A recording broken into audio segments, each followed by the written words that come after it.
Salut à tous, continuons maintenant avec notre cours complet de maths en regardant le deuxième cours sur les limites. Maintenant, nous allons étudier les limites d'une fonction à travers des graphes, c'est-à-dire en analysant les valeurs de la limite de cette fonction lorsque x est une certaine valeur. De cette manière, nous pouvons voir de notre point de vue comment fonctionne vraiment l'idée de limite.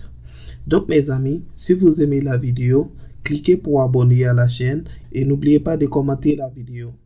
Assurez-vous bien d'abonner à la chaîne, comme ça vous serez au courant de toutes les mises à jour sur le canal.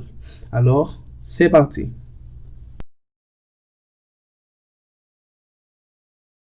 Maintenant, regardez avec moi. Observons les limites obtenues graphiquement. Donc, nous avons les images suivantes ci-dessous qui représentent les graphes de trois fonctions. Premièrement, analysons le graphe de la fonction ici de la première image. Supposons que ce graphique de cette fonction ou de la première image soit le graphique d'une fonction f de x. Remarquez ce qui arrive lorsque x prend une valeur a et notez que la valeur de cette fonction devient exactement égale à L.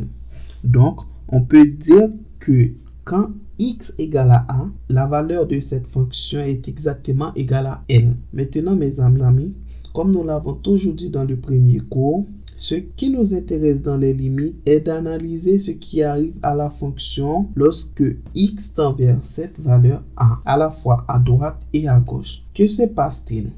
La valeur de f de x se rapproche de L. Alors, cette idée est fondamentale pour les limites. Maintenant, venez avec moi. Notez que lorsque la fonction a une valeur de x exactement égale à a, nous avons la valeur de la fonction qui est égale à L. Maintenant, regardons avec moi. Quand x se rapproche de plus en plus de la valeur a à droite, c'est-à-dire que x tend vers la valeur a à droite, notez que plus la valeur de x se rapproche de a à droite, la valeur de la fonction se rapproche de plus en plus de L. Alors, on peut dire que quand x se rapproche de a à droite, la valeur de la fonction s'approche de L. Maintenant, observons le côté gauche de a. Notez que plus la valeur de x s'approche de la valeur a, plus les valeurs de la fonction s'approchent de L. Donc, pour calculer cette limite, notez que lorsque x tend vers la valeur a la fois à gauche et à droite, la valeur de cette fonction est exactement égale à L. Maintenant, regardons ce qui se passe dans ce graphique.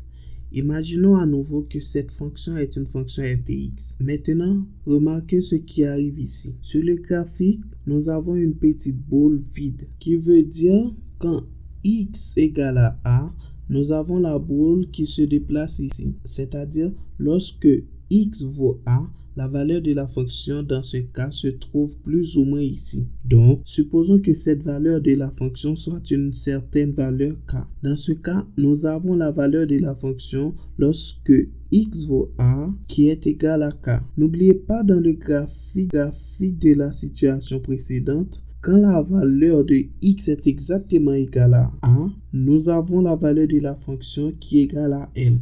C'est-à-dire, la valeur de L est exactement la limite de cette fonction. Et dans le deuxième cas, quand x est exactement égal à a, remarquez que la valeur de l'on prend une autre valeur qu'on appelle k. Cette valeur k n'est pas égale à la valeur L. Donc, même si la ligne de la valeur k est différente de L, la limite est exactement la même.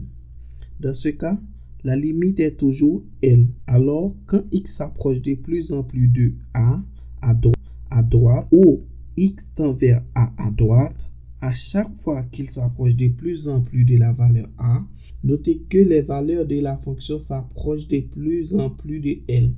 Donc, c'est la même chose qui se produit quand x s'approche de plus en plus proche de a à gauche. C'est-à-dire, les valeurs de la fonction s'approchent de plus en plus de L.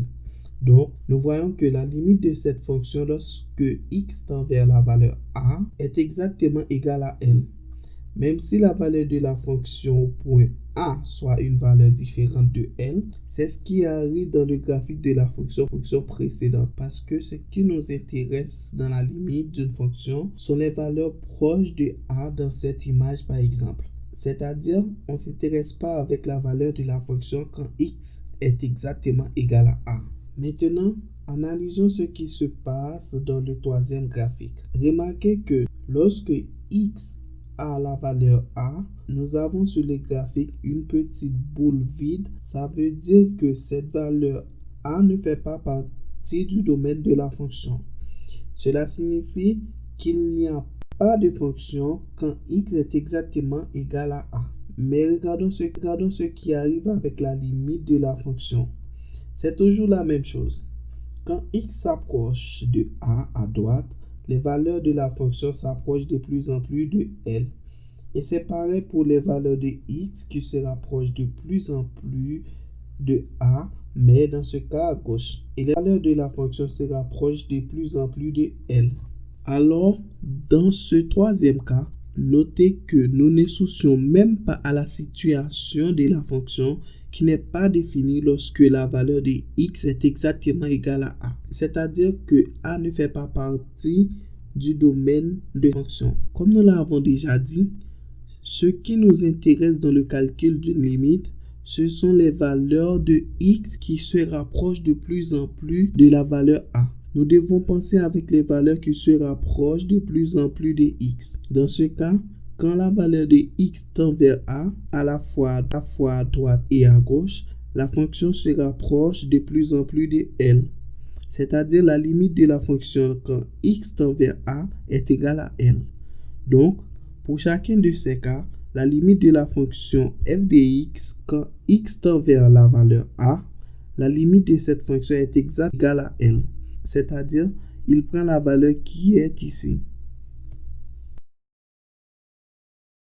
Maintenant, regardons ces deux exemples suivants.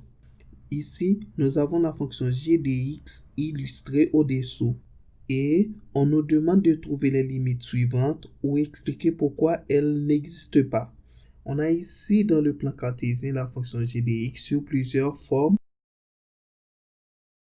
Et au-dessous, on a les limites de la fonction qu'on doit calculer. Dans A, on nous demande de calculer la limite de g de x quand x tend vers 1. Alors, premièrement, imaginons une valeur de x qui s'approche de plus en plus de 1. C'est-à-dire, x dans ce cas tend vers 1 à gauche. Regardez ce qui arrive avec la valeur de la fonction. Si nous prenons une valeur x ici, notez que la valeur de la fonction sera plus ou moins ici. Maintenant, prenons une valeur de x plus proche de 1. Observons que la valeur de la fonction se rapproche de plus en plus en haut sur l'axe des coordonnées. Et prenons une autre valeur de x encore plus proche de 1. Notez que la valeur de la fonction s'approche de plus en plus de 1. C'est-à-dire, dans ce premier cas, nous pouvons dire que la limite de cette fonction g de x lorsque x tend vers 1 à gauche est égale à 1, comme nous voyons dans le plan. Et maintenant, analysons quand x s'approche de plus en plus de 1, mais à droite, ou quand x tend vers 1 à droite. Voyons ce qui arrive avec la valeur de x. Imaginons la valeur de la fonction est plus ou moins ici. Et maintenant, pour une valeur de x encore plus proche de 1, nous avons la valeur de la fonction qui est plus ou moins ici. Si on prend une valeur encore plus proche de 1, nous voyons que la valeur de la fonction est de plus en plus proche de 0. Dans ce cas, nous pouvons dire que la limite de g de x quand x tend vers 1 à droite est égale à 0. Dans ce cas, nous pouvons dire que la limite de g de x quand x tend vers 1 à droite est égale à 0. Dans ce cas, une limite donne 1 et l'autre 0. C'est-à-dire, on trouve des valeurs différentes de la limite g de x quand x tend vers 1 à droite et à gauche. Donc, cela signifie que la valeur de cette fonction n'existe pas. Comme ces deux limites sont différentes, nous pouvons dire dans la lettre A que la limite n'existait pas. Maintenant, analysons la lettre B, qui demande de trouver la limite de la fonction g de x quand x tend vers 2. Supposons que la valeur de 2 est ici. Et quand x s'approche de plus en plus de 2 à gauche, notez que la valeur de la fonction s'approche de plus en plus en haut, qui se rapproche de plus en plus de 1. Donc, Remarquez que c'est la même situation qui se présente lorsque x se rapproche de plus en plus de 2 à droite. Les valeurs de la fonction s'approchent de plus en plus de 1, ou nous pouvons dire que la limite de g de x quand x tend vers 2 est exactement égale à 1.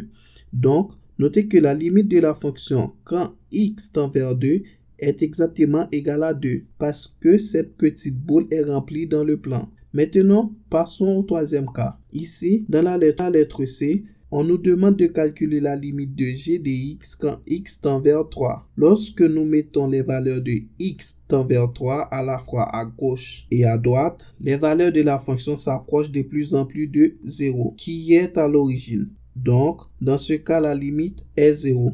Et nous parlons beaucoup sur ce cas. Quand la valeur est exactement égale à 3, nous avons la valeur de la fonction qui est égale à 1.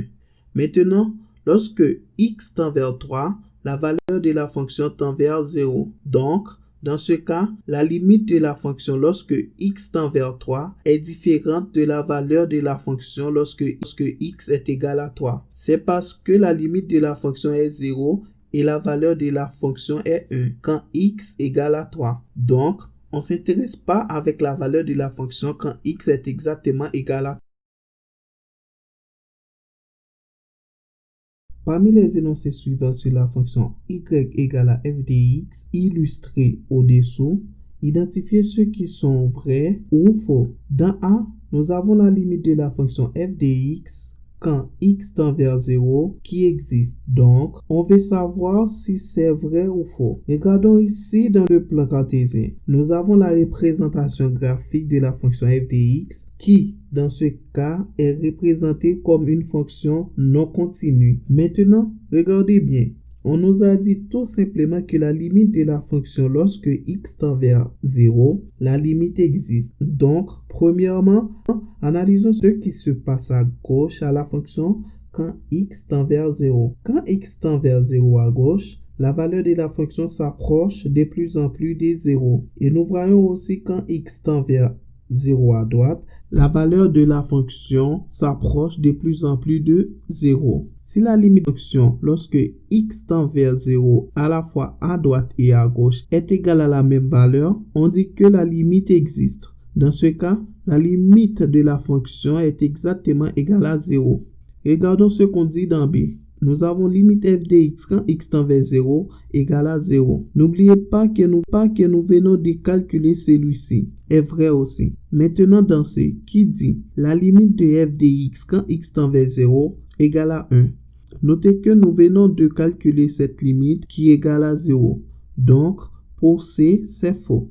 Et pour la lettre D, nous avons la limite f de y quand x tend vers 1 égale à 1. D'abord, analysons la situation lorsque x tend vers 1 à gauche. Premièrement, analysons une valeur ici et la valeur de la fonction ici. Prenons une autre valeur plus proche de 1. Et nous avons la valeur de la fonction qui se rapproche de plus en plus de moins 1. C'est-à-dire, à chaque fois la valeur de x se rapproche de plus en plus de 1, la valeur de la fonction se rapproche de plus en plus de moins 1. Donc, on peut dire que la limite de la fonction f de x quand x tend vers 1 à gauche moins 1.